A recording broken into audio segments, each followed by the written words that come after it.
talk Packers, Brewers, and Bucks every day.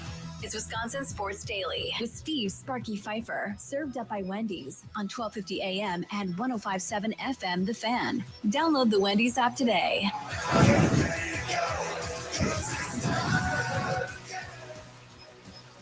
Welcome in. It is Steve Sparky Fifer here at the Broad House downtown, right here on Old World 3rd Street. Come on out, say hi. We're out here thanks to our fine folks over there at Sun Cruiser Vodka Iced Tea, and it obviously is a game day. Sun Cruiser Vodka Iced Tea, perfect for that, made with real iced tea, real vodka. It's refreshingly smooth and easy to drink with no bubbles to fill you up. It's a perfect game day sipper. Plus, each Sun Cruiser is only 100 calories and 4.5% alcohol, making it perfect for anywhere you watch your party takes to you too. Crack one open today and let the good times cruise Milwaukee.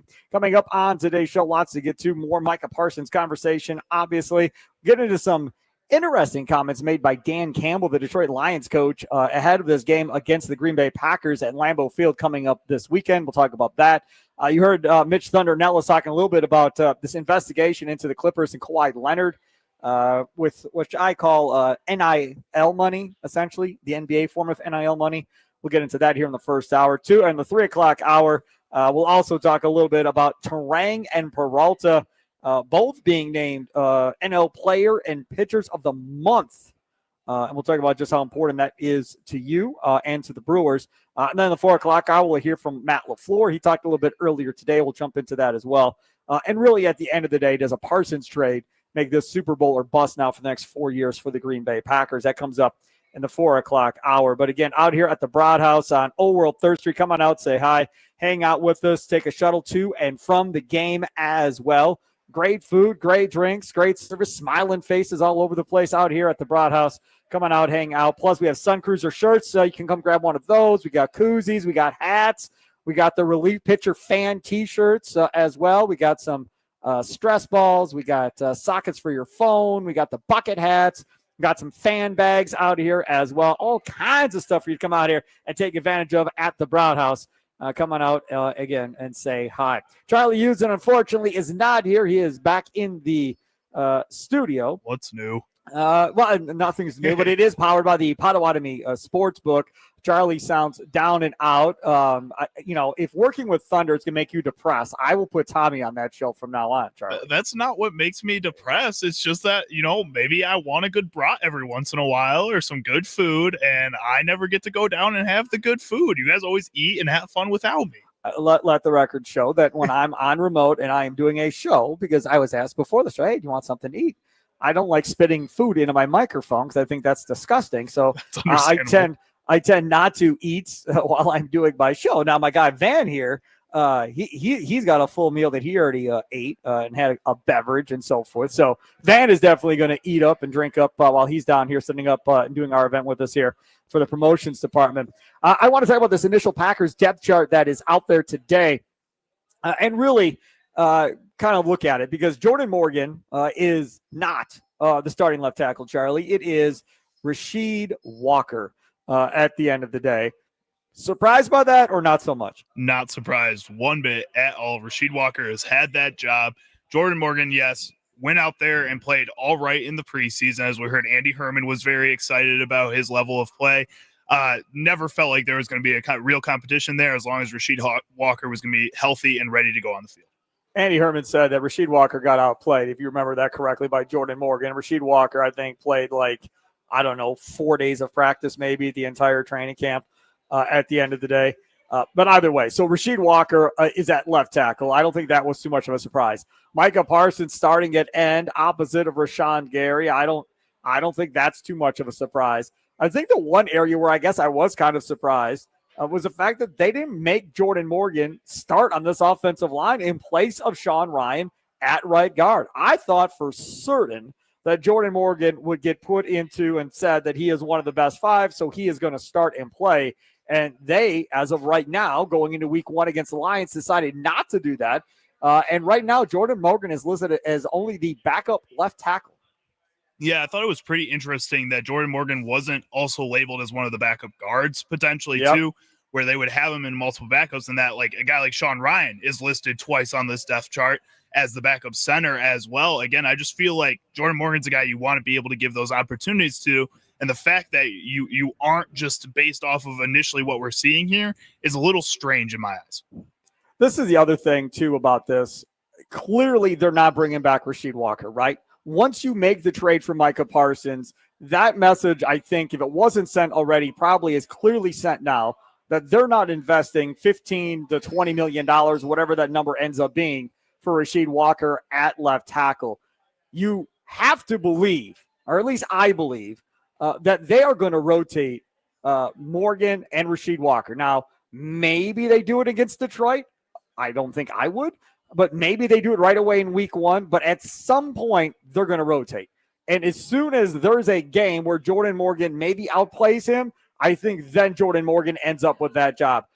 I don't think Rasheed Walker is going to keep this job all year long. And that's the question right now. After seeing the initial Packers depth chart, which position do you think sees a player change first? Which position do you think sees a player change first of this initial Packers depth chart right now? Nicolay Law Fan Talk and text line 414-677-1250, 414-677-1250, Facebook and Twitter at The Fan Milwaukee. Search us on YouTube at The Fan Milwaukee, live streaming. As always, check out our videos, check out our shorts, all that fun stuff. And obviously you can chat in the dugout on YouTube too. I think the first position that sees a change is going to be left tackle. And I think Jordan Morgan ends up with that job from Rasheed Walker. All it's going to take is a half a game where they're playing, rotating, where Rasheed Walker doesn't play well. Morgan outplays them. And I bet you within the next week or two, Morgan is the starting left tackle going forward. Rasheed Walker becomes the swing tackle. And that's how the rest of the season plays out. If Jordan Morgan never gets that starting position at left tackle, that is not a great sign probably for Jordan Morgan and the Green Bay Packers, Charlie. Probably not. And I guess looking at Jordan Morgan, I'm a little confused on what you're seeing that convinces you that it's only going to take a week at this point. I know he played well in the preseason. He played better than Rasheed Walker, again, according to Andy Herman. At the same time, I don't know what more Jordan Morgan has to do to earn that spot over a Rasheed Walker at this point, earn that spot over a Sean Ryan at this point. He's gone out there and played well. Like we said, he has that first-round draft pedigree.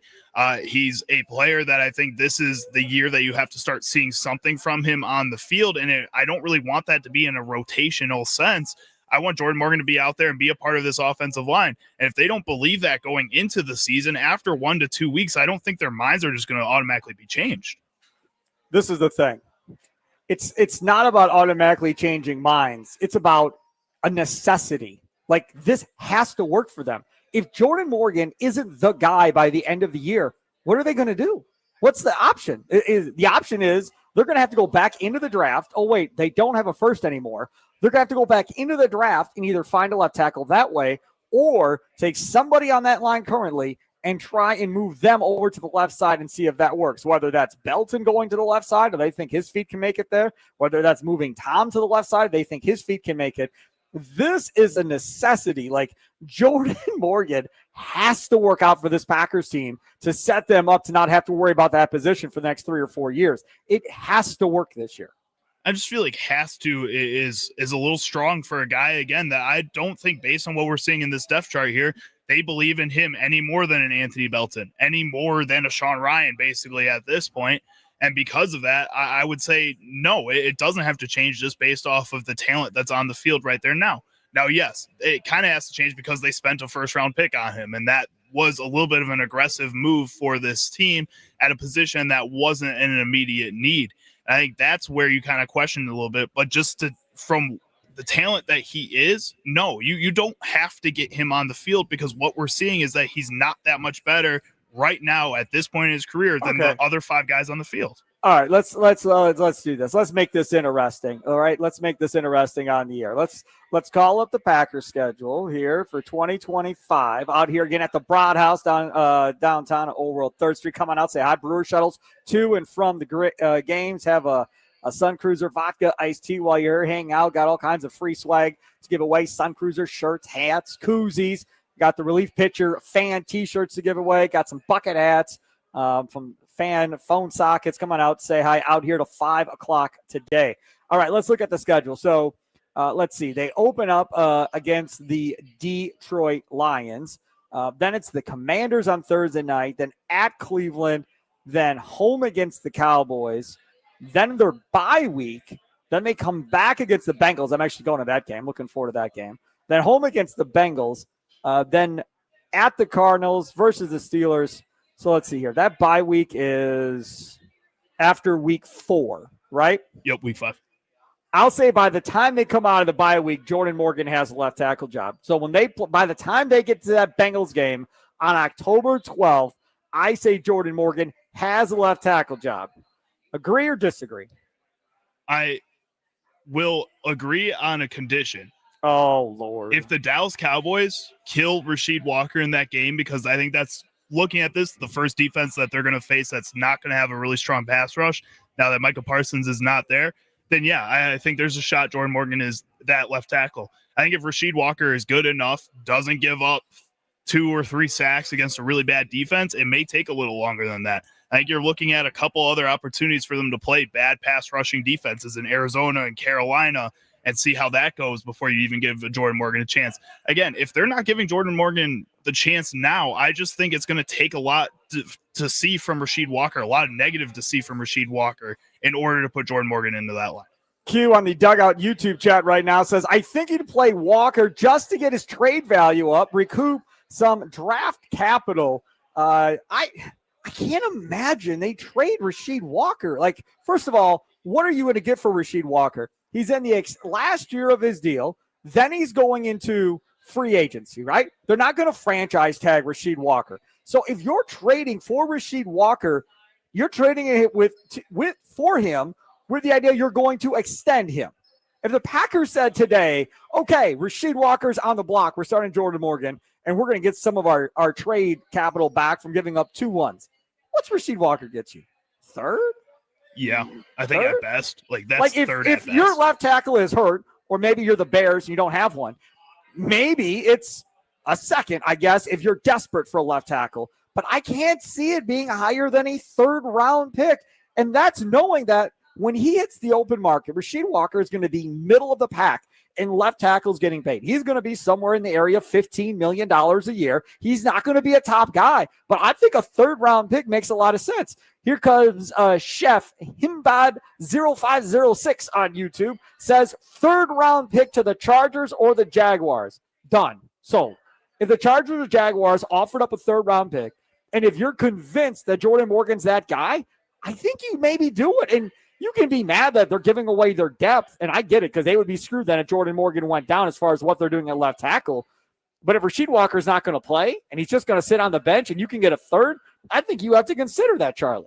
I think so. I think, again, a 3rd round pick is a lot of value. A 3rd round pick is a player that probably makes your roster. Most times out of the teams in the league, that player is going to be beneficial to whatever defense, whatever offense needs that type of player.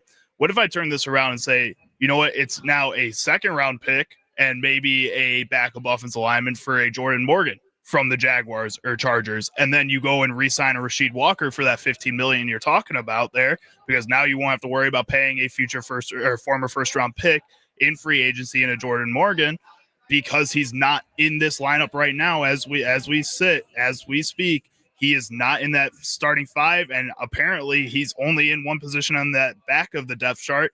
Would you move on from him instead? I would take Rasheed Walker and say that for your best interest, for you to make more money and so forth, we're going to move you, and Jordan Morgan's going to be our guy. But there's 2 conditions to this. Number 1, Jordan Morgan has to be that guy. And number 2, my offensive line coach has to tell me, Brian Gutekunst, that, hey, man, Belton will be okay for a couple of games if we lose Jordan. We're going to be okay. Or, hey, Zach Tom can slide over left side. He'll be all right for a couple of games. Belton can play right tackle. We'll be all right.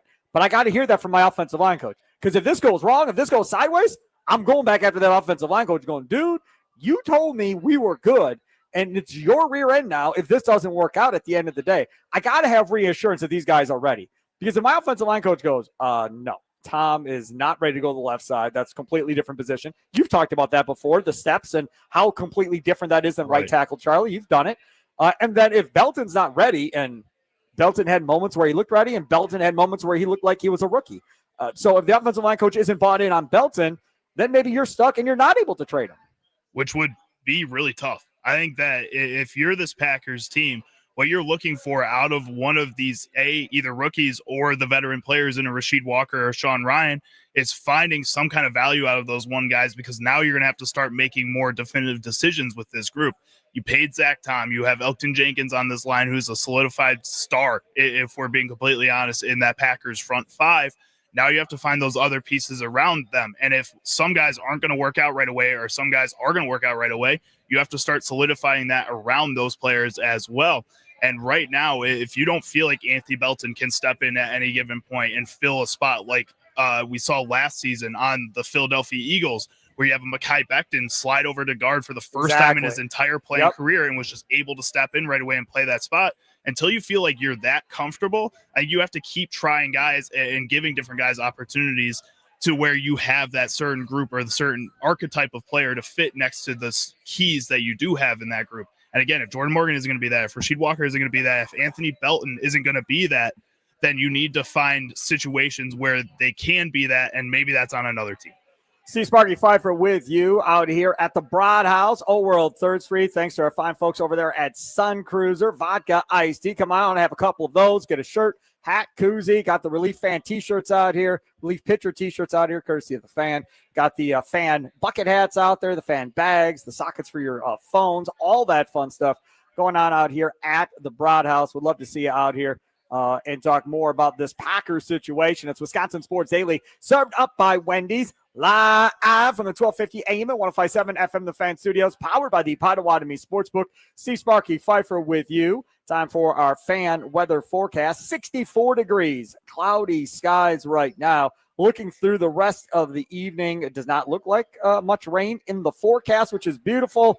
However, the bad news is the low tonight, Charlie Usen, is 45 degrees. My goodness, that's cold. Sleeping with the windows open, baby. Absolutely freaking not. That is too cold. Coming up next, Dan Campbell with some, I don't know if I'd call them disappointing comments made about getting ready for this Packers game at Lambeau Field.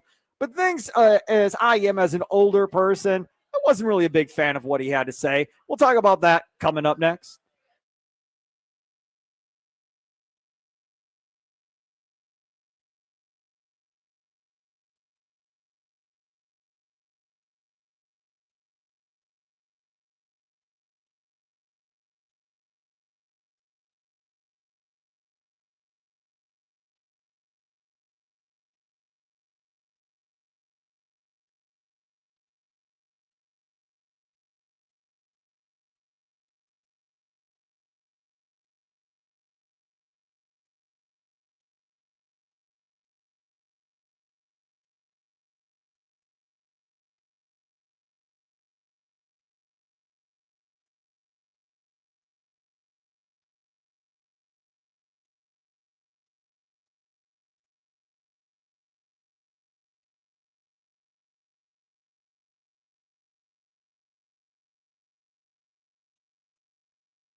Welcome in. It is Wisconsin Sports Daily, served up by Wendy's, live from the Broad House on Old World 3rd Street downtown. Come on out, say hi.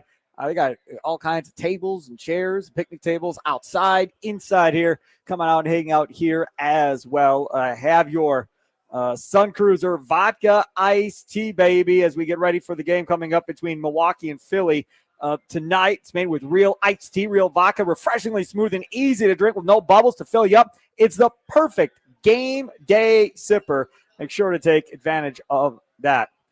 Got some depressing news there in the last break from the Milwaukee Brewers. Got an email. Shelby Miller, relief pitcher, placed on the 60-day injured list with a right elbow UCL sprain, retroactive to September 2nd. I have not been on social media to see what everybody is saying about this as far as how long this takes him out for. But if I was a betting man, I don't think you see him in a Brewers uniform again. And called up to replace Shelby Miller. Not Gasser. No, Robert Gasser. I know y'all thought, oh, finally, we get Robert Gasser up here. Good. He pitched really well last year. No. Instead, you get Yoel Payamps called up to the big leagues by the Milwaukee Brewers.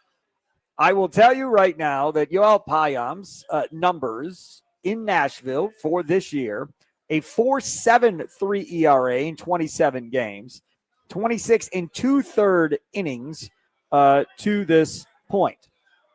I will also tell you that here in the last 7 games that he has pitched in, he has a 5.4 ERA. Has pitched 5 innings, given up 3 runs, 8 hits, walked 2, and struck out 4 with a whip of 2.00 in the last 7. If you take it back to the last 15, that stretch before this last 7 apparently was better. 3.55 ERA, 15 games, 12 and 2/3, 5 runs, 14 hits, 10 strikeouts to 2 walks in that stretch as well. So going through a little bit of a bumpy stretch, maybe it appears here in the last 7 games or so. And up comes a backup, Yoel Payamps. And I will also tell you that anytime Kay and I are watching the game and Yoel Payamps comes on the mound, she goes, well, there goes the game.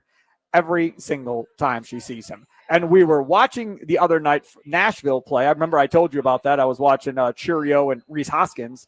What was that? Over a week ago. And Payamps came up and she goes, well, at least we don't have to watch him in Milwaukee.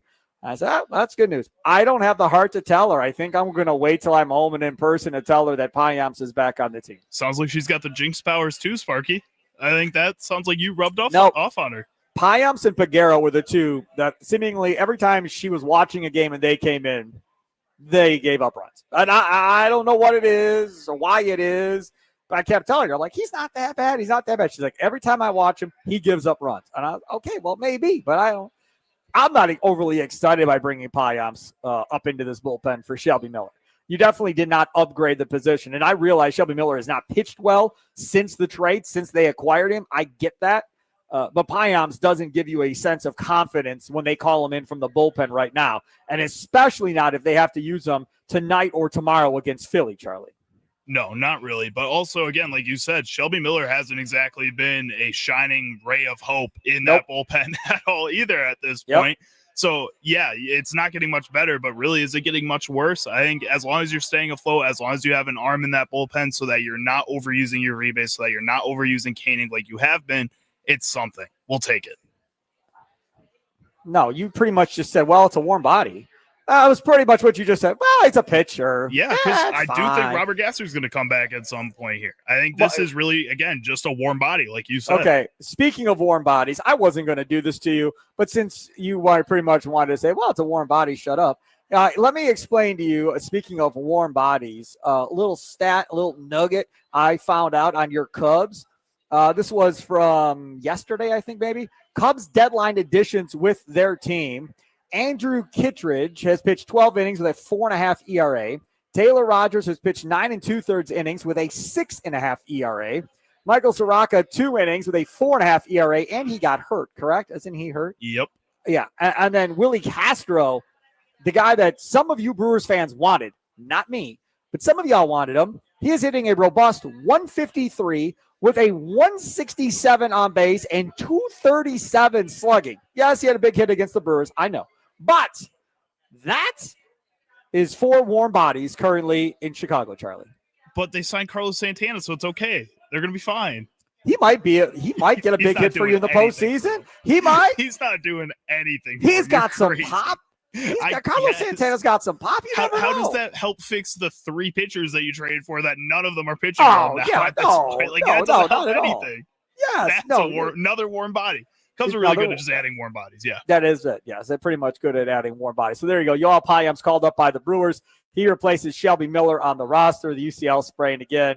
I have not seen what they are saying on social media about this, but my guess would be we don't see Shelby Miller again the rest of the year. Also, one other thing.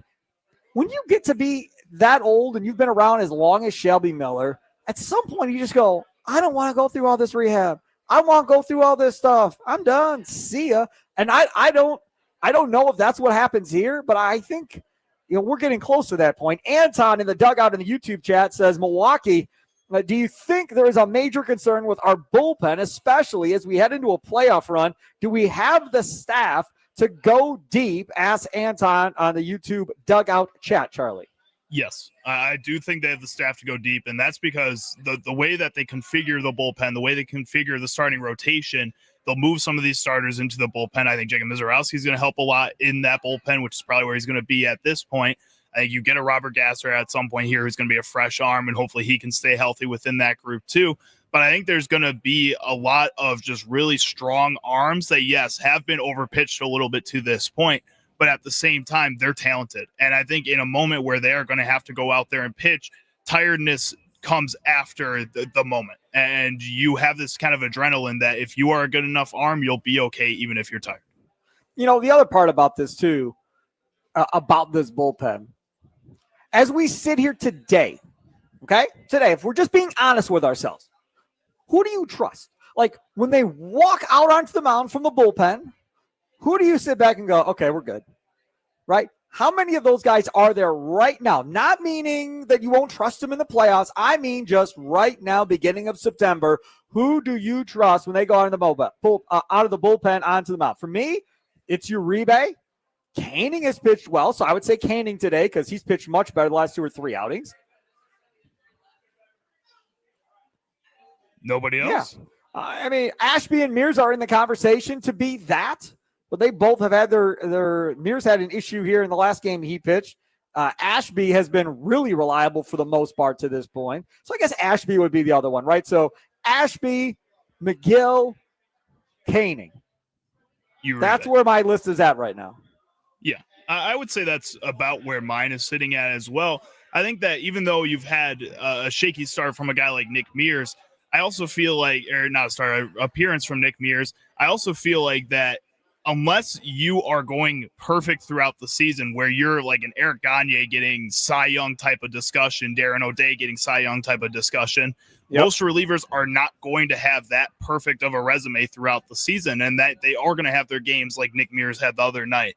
Or you are going to have a rough outing where you go 2 innings with an Aaron Ashby just to get his arm out there and to not use anybody else, but he's going to get beat up a little bit. I think the situations matter a lot too.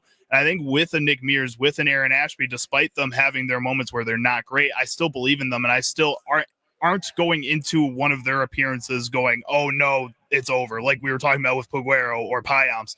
I don't feel that with those guys. I don't really honestly feel that with a DL Hall all that often either. When he's been healthy, hurt. When he's I don't healthy, think he'll he's be up back. there. But if he's going to be a part of that bullpen, again, a Robert Gasser, if he's going to be in that bullpen at some point, I don't feel that way with almost any of these guys besides maybe a Payams or a Paguero if you were to put Paguero back on this team or Payams into this bullpen again. Steve Sparky, Fifer, Charlie Houston. We're out here live at the Broad House downtown, Old World 3rd. Come on down. Say hi. Shuttles to and from each and every Brewers game. Make sure to take advantage of that coming up here tonight. And, of course, check out that Sun Cruiser vodka iced tea. Oh, they're so good. I like 100 calories. You are really doing things right. Have one of those Sun Cruiser vodka iced teas. Plus, we got the Sun Cruiser T-shirts, the hats. Got the relief pitcher fan T-shirts out here you can get your hands on, or a fan bucket hat or a fan bag.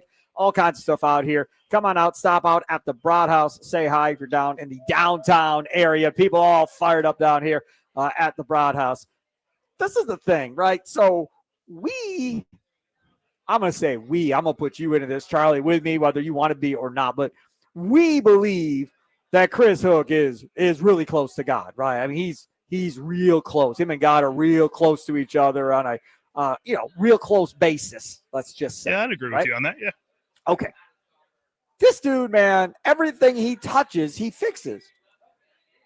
So if you couldn't fix Payamps the last time, and this dude's rolling with like a 5 ERA in the last 7, what in the world makes anyone believe that it's going to be different this time?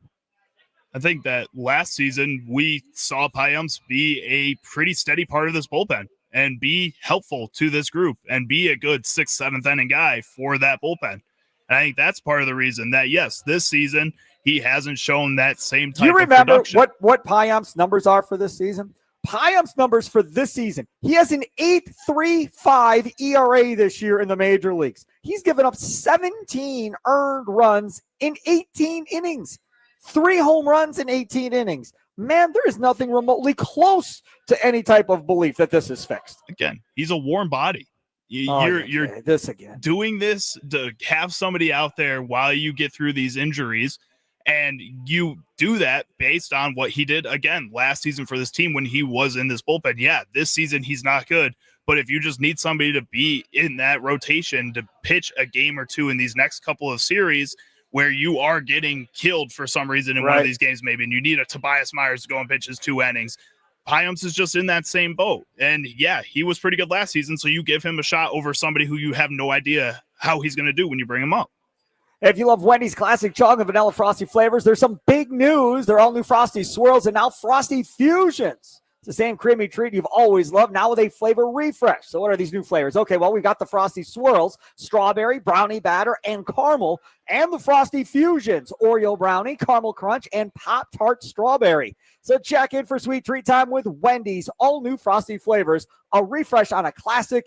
It's got to be Wendy's. All right, we'll switch gears. We're going to go back to what I wanted to play before this Brewers news happened in the break, and that is talking about these comments made by Dan Campbell. And I don't, if I was in Detroit right now, oh my goodness, you would hear me yelling here from me doing a talk show on, say, the Ticket in Detroit. If I was Jeff Rieger doing my show in Detroit last night, I would never have left the air. I'd still be yelling last night.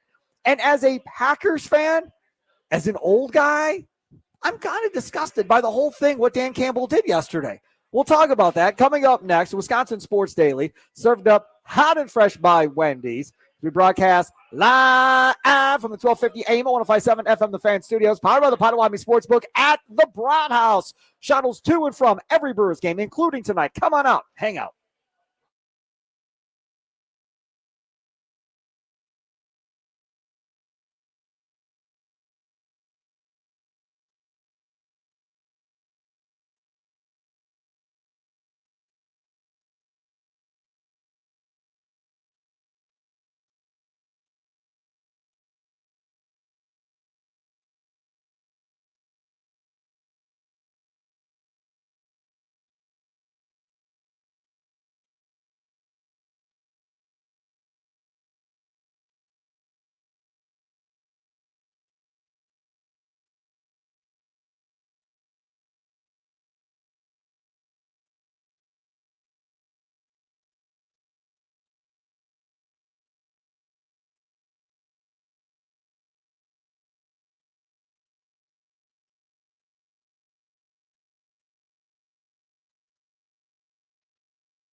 Welcome in, Wisconsin Sports Daily, served up by Wendy's. Steve Sparky Fifer with you. Charlie Usen back in the studios as I'm out here at the Broad House, Old World, 3rd Street, hanging out, doing your thing.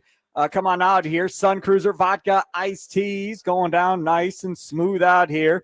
And you can get yourself a Sun Cruiser Vodka Iced Tea shirt, koozie, hat. Got the fan relief pitcher T-shirts that are baby blue. They're sweet looking. Got the bucket hats going on, the fan bags, all kinds of stuff out here. Again, on Old World, 3rd Street. Take your shuttle to and from each Brewers game out here at the Broad House. All right, so let's talk about this piece of audio from yesterday, I believe it was, right, with Dan Campbell. Now, before we play this piece of audio, let's go over a couple of things. Dan Campbell is a former NFL player. Dan Campbell is not some type of elite player. You know, when he played, he was a nice player. Yeah, a nice player. Nice tight end, all that, fine. But he was not Tony Gonzalez. He was not Shannon Sharp. He was nothing like that.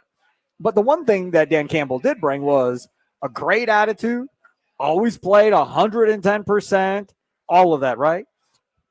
When Dan Campbell took over this Detroit Lions team, he talked about biting people's kneecaps and that whole thing. That's what Dan Campbell was all about. He was that old school throwback guy. In fact, Crazy Takes Tommy Wirtz, by the way, if you haven't heard, Green Bay football post-game show on the radio again this year, myself and Crazy Takes Tommy Wirtz after games again. And the original Crazy Take of Jaden Reed being like the best wide receiver in Packers history still stands. Year 2. We'll see how that goes this year for Crazy Takes. But Crazy Takes, Tommy Wirtz, I believe, compared Dan Campbell to like a gym teacher, gym school teacher, and kind of how he went about doing his deal. Now, with all that being said, play this piece of audio, please. Love Lambeau. I mean, it's awesome. You know, that's one of those places on the 8th day the good Lord made Lambeau, you know, and so we could go out there and play in it, you know, first Super Bowl, Ice Bowl, the history it's got, and it's in the same location, you know, it's been upgraded, all those, but man, it's got that deep history to it. And, you know, it's the grass, man, it's the elements, it's just the mystique. It's awesome, man. If you love football, you love going to play there. And so our guys look forward to it, man. It's one of those special places to go play.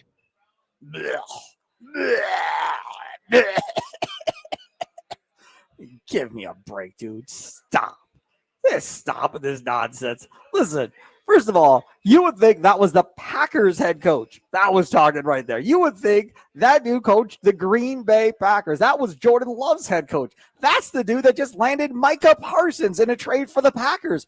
If you didn't know who he coached for, right? You would think he coached the Packers, or he coached the Packers at some point for a long time. Like, maybe that's Mike McCarthy talking about Lambeau now that he's unemployed. Like, okay, that makes sense. Not the coach whose team's biggest rivalry for this division is the Green Bay Packers. Not the coach whose team is coming to said Lambeau to play the Packers this weekend on top of everything else in the biggest rivalry. Not the coach of a team whose fan base hates the Green Bay Packers and have hated the Packers through Brett Favre, through Aaron Rodgers. Maybe not as much as Bears fans, but still dislike the Packers immensely and have been jealous of the Packers for quite a long time. And now you're telling your fan base that, hey, man, this is awesome. Buy your tickets. Come hang out at Lambeau, man. You can't say that as an opposing coach. You can't say that if you're Dan Campbell. Now, the question that we have that I'm going to throw out there, and you all feel free to participate, and you let me know what you think of this. Is this good or bad for sports, what Dan Campbell did there yesterday? Is it good or is it bad for sports? Nonetheless, the NFL. I'm just saying in general, sports in general. Could you imagine if Nick Saban, when he was head coach at Alabama, was talking about, oh, man, Auburn, man, that is unbelievable, and just love going there. Or the Auburn coach talking about going to Bryant-Denny to play Alabama and Nick Saban.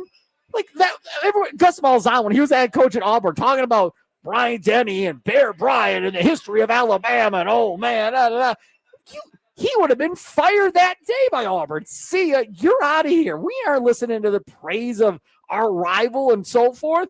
Like I'm sorry, man. I don't. There is no positive in this whatsoever. I don't think there's a positive in this in sports in general.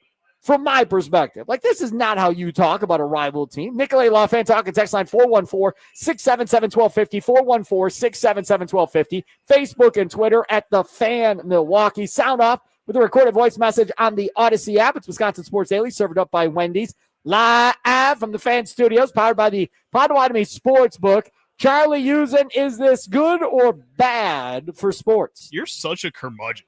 Like, you are just such an angry old dude over there all the time when it comes to this type of stuff, man. You know, when I was younger, when I was in my 20s, and I used to work at WISN radio back then, they used to call me the little ball of hate. Yeah, that's what it feels like, man. That's what it feels like. I mean, this is him sharing praise for one of the most important landmarks in all of professional sports. Do it in your house when you do it. Do it with your friends and your family in your house where there's no microphones, no TV cameras. It's not going to go on social media. Your players aren't going to have to hear about this crap. Do it in the privacy of your own home. His players aren't going to be discouraged by this at all. Are you kidding me? This is nothing. This is somebody asked him what it's like to play at Lambeau Field because it is such a historic place to be at. As a player, as a coach, he's done it both ways. And he's had that experience. I think that's the wrong answer. That's extremely fair to say about that place. He's not saying I want to play at Lambeau all the time and I want to be the Packers head coach. He clearly wants to be the Packers head coach. There's no question. He wants to be the Packers. If they offered him a job, Field and said that it's a historic place to be and that any football player would want to go play there, which I would agree with. Any football player or coach should want to end up at Lambeau Field at some point because it's a historic place. If they ask me, if I'm Dan Campbell, and you ask me, hey, man, what do you think about going to play at Lambeau? The correct response would be, I don't know, man. It's another football team, another stadium. It's a road stadium. But it's not. It's going to be a hostile. It's going to be a hostile environment. We plan on going in there, giving them our best, and trying to win this football game. But it's not. Next question. And you don't praise them. Too. Praise the Packers and Lambeau when you retire. Praise the Packers and Lambeau when you're in the AFC and don't play the Packers and somebody brings it up to you. Praise them then. You don't praise them when you're in Detroit. Tell me this. If that fool Ben Johnson down there in Green Bay, who, by the way, would never say that, if he said something like this as Bears head coach, what do you think people would say in Chicago? I don't think people would care because it's Lambeau Field. It is one of the most historic places in all of professional sports. How many times do I have to reiterate that? Nope. It's unacceptable. It's completely 1,000% unacceptable. When you are up there and you're talking about a rival stadium, we're not praising them and patting them on the butt. Oh, man, it's so much fun. I can't wait to go around and look at the Ring of Honor and look at, Bud Starr played here and look at, James Lofton. And, man, stop. Don't be in awe. Just show up and play, man. Go in there, whoop the Packers, and get your butt back on your plane and go back to Detroit. If you go in there acting like you're in awe, what are those players going to do? Oh, man, coach is right, man. Look how cool this place is. Meanwhile, you're getting your butt kicked out on the field because you're sightseeing at Lambeau Field. Like, no chance. That is not something that should be what's going on. Anton in the Dugout YouTube chat said, I think Dan Campbell is greasing us, in my opinion. Yeah, that's a bunch of crap, man. With all due respect, he very well may be telling the truth, and he believes everything that he says, and it's all factual, and that very well may be true. But that does not help build rivalries in sports. That does not help build or add to this rivalry. All it's going to do is get that Lions fan base all the more upset at him at this point. Why does that have to be his only goal, is to build a rivalry? Well, his goal should be to win a Super Bowl. Exactly. So this is inconsequential to that. Talking about how legendary a stadium Lambeau Field is, that is inconsequential to his Super Bowl hopes for this team. That has nothing to do with that. That's crazy to say it does. I think this, again, is him being a football guy, because that's the other way that people talk about it, not just like a gym teacher mentality, but he is a guy who just embodies what it means to be a football player, be a football coach. He just loves the sport of football. This is him sharing that love for the sport of football. Again, this is a place that is just beyond legendary. to go play at Madison Square Garden as an NBA fan, as a player, as a coach. People talk about what it's like to go play at Madison Square Garden. They don't talk about it like it's just going to play at any other normal stadium, like they're going to the Fifer Forum, which is a brand new stadium that is going to take a lot longer to build that type of history. It matters when you go to play at places like that. It matters to these players, whether you want to say it or not. And not saying it isn't going to change the type of hype that these guys aren't that moldable. They're adults. They have brains and have thoughts of their own, and they're not just going to immediately flip those thoughts based off what a head coach is saying. Yes, Charlie Usen, see Sparky Fifer with you. Don't forget, Potawatomi Sportsbook, great place to go watch all your favorite games. 6,500 square feet of beautifulness. 6,500 square feet of beautifulness. 2 levels. Private elevator up to that second level. They have your parties, your business meetings, your gatherings separate from everybody else at the Potawatomi Sportsbook. Their center screen at the Potawatomi Sportsbook, 2,000 square feet. They will show 30 different sporting events at one time. The Potawatomi Sportsbook kitchen. Amazing, man. They got sandwiches, wraps, homemade desserts and pastries every day at the Potawatomi Hotel and Casino. Take advantage of it. Go check out the Potawatomi Sportsbook. Now, football season is here, right? So you got the NFL kicking off tomorrow night and then the NFL this weekend. I am telling you, like I've told you for the last year, reserve your seats ahead of time to make sure you have a seat and you're not standing the entire 3 to 6 hours that you're there watching football. Go to Potawatomi.com/sportsbook to reserve your seat today. Again, Potawatomi.com/sportsbook to reserve your seat today. And I don't believe you're going to find a better spot to watch a slate of games. Imagine, again, if you're a fantasy football player, right, and you don't want to pay the astronomical money of the Sunday ticket on YouTube, and you're like, man, I want to watch the games. I'm not paying like $400 for it. Man, you can go down there every week, reserve your seat ahead of time. You can be down there every week watching your favorite fantasy players, throwing some money down and having a good time, Charlie. You definitely could. I think there's no better place to watch every single game of the NFL season than there at the Potawatomi Sportsbook. Yeah, no question about it. I think that is definitely the way to go. One other thing I wanted to bring up here before we get to the top of the hour, because we do have a caller on the line if you wanted to get all right, where are we going? We are heading over to West Dallas, where Charlie is on the Nicolay Law Fan Talking text line for him, 467-712-50. You can be like Charlie.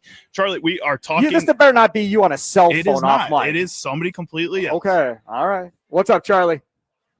Hey, Charlie. Hey, Steve. What's up? Going on, Sparky? What's going on, man? How are you? Hey, number one, Charlie, you have a great name. But Steve, yeah. you really think that he's gonna rub what he said to his players off on them? They're saying, "Oh, this is a great franchise, what a great opportunity to play this franchise." I don't think so. I don't think he might. It's a great opportunity to play this team and beat them. That's what he's saying, but he's not trying to get a brainwash and say, "Oh yeah, look around, Charlie, hey, this is a great franchise." Have you ever heard a Packers head coach talk like that about another team or another field ever in your life? No, I haven't. But that doesn't mean anything. Of course it does. Because nobody is going to go out there and gloss some other organization when they're not coaching for them and they're coaching against them. It doesn't make any sense. But what is he saying that in the meeting? He's not telling those guys, "Hey guys, just enjoy the atmosphere." He's not saying that. He's telling them to go out there and kick their butts and stuff. He's not saying what you're saying just because he said that in the open. He's not. I don't believe that. That's one thing I don't believe. That's what he's getting. He's got to have them all la-di-da. Okay, we're playing a great franchise Green Bay. I don't think so. All right, Charlie, thanks for the call. I appreciate it. I'm just telling you right now, there is no chance, and you know what, that I'm ever doing what he just did about the Packers and Lambeau Field, especially if it's a rivalry. Now, Dan Campbell's done coaching, and he's on a TV set and says it. Okay, fine, cool. I get it. That's great, man. That's your take on it. That's fine. If Dan Campbell is coaching at the University of Wisconsin next year and talking about the Packers and Lambeau, cool. I get it. I'm all for it. I'm good. But don't you be coaching at Wisconsin telling me about how great the Horseshoe is. Oh, man, I love that stadium. Great organization over there competing for a national championship every year. I don't want to hear that crap. Don't tell me about Ann Arbor and how great of a stadium that is with all those people that are quiet. It is the softest crowd fan base ever at a college football game in Ann Arbor, Michigan, but we won't get into that. But that is, you just don't hear that stuff. Lane Kiffin isn't going to be glossing some other SEC team and their stadium and everything that it's all about at the end of the day. Bielema is not going to be doing that at Illinois when they take on Ohio State or Michigan or anything else. What he did is so far out of the box and not normal and not common. Again, Charlie says it's fine. And again, he's a former player. He played for a head coach and went through all of that. I'm telling you, as a fan, I thought it was lame. I thought it was especially lame in this one. All right, coming up in the 3 o'clock hour, we'll move on. Continue on going forward out here. You want to check us out here at the Broad House downtown right there on Old World 3rd Street. Take advantage of their shuttles to and from every Brewers game, every home Brewers game throughout the season. Don't forget Football Talk on the Fan, presented by Paramount Plus. You can't count on much these days, but you can always count on Sundays with the NFL on CBS and Paramount Plus. Watch your local NFL game live every Sunday on CBS and Paramount Plus all season long. Visit ParamountPlus.com/NFL to get started today. Coming up on the other side of the 3 o'clock hour, we're going to talk more about Micah Parsons.